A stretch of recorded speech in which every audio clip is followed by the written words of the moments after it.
The Turkish government has set an ambitious agenda for itself for the coming months, from negotiating peace with the Kurdistan Workers' Party to transforming Turkey's political system amid a number of regional flare-ups.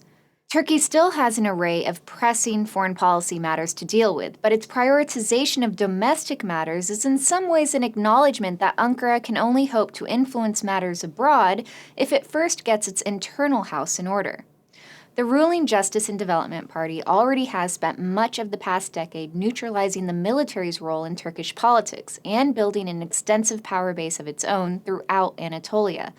While the AKP achieved a high level of political security at home, it still had to contend with the outstanding issue of Kurdish militancy in Turkey. The issue took an added urgency over the past year as a growing security vacuum in Syria's Kurdish-concentrated northeast borderland with Turkey threatened to embolden Kurdish separatist ambitions in the region overall. This gave the Iranian and Syrian regimes a useful lever to threaten Turkey with Kurdish proxy attacks if Ankara went too far in backing the Sunni rebellion in Syria or in competing against Iran and Iraq. So after several false starts, the ruling party has put into motion the most comprehensive peace plan between Ankara and the PKK to date. So far, the ceasefire is holding. However, as this negotiation reaches thornier issues down the line, spoiler attempts by both the Kurdish and Turkish nationalist sides will likely intensify. Iran and Syria also still have connections with more radicalized PKK members in Syria that could be exploited to tie Turkey down. Before the ceasefire with the PKK encounters its first big challenge, Turkish Prime Minister Recep Tayyip Erdogan is hoping to leverage his perception as a peacemaker to propel forward his plans to transform Turkey into a presidential system. By demonstrating progress in negotiations with the Kurds, Erdogan intends to garner enough Kurdish votes to rewrite the constitution and pave the way for his own presidency in 2014. These plans, however, are not assured.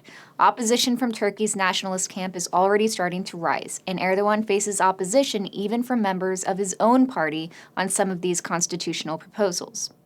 While trying to advance his domestic agenda, Erdogan is also trying to rebalance Turkey's foreign policy.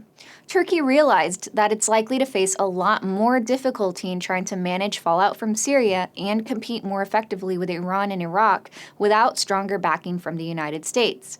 Turkey's recent acceptance of an apology from Israel over the Mavi Marmara incident was in part designed to help Turkey facilitate that dialogue with the United States. The United States wants to see Turkey play a more effective role in managing the region, but it will not be as involved in places like Syria and Iraq as Ankara may be expecting. Turkey still faces a number of challenges in trying to get the level of domestic stability it needs to be able to focus its attention abroad. Turkey may have gotten ahead of itself, for example, in throwing its support behind the Syrian rebellion without anticipating the effect of the crisis on Kurdish militancy at home. Turkey's government has set forth ambitious plans to try and recalibrate its domestic and foreign policy.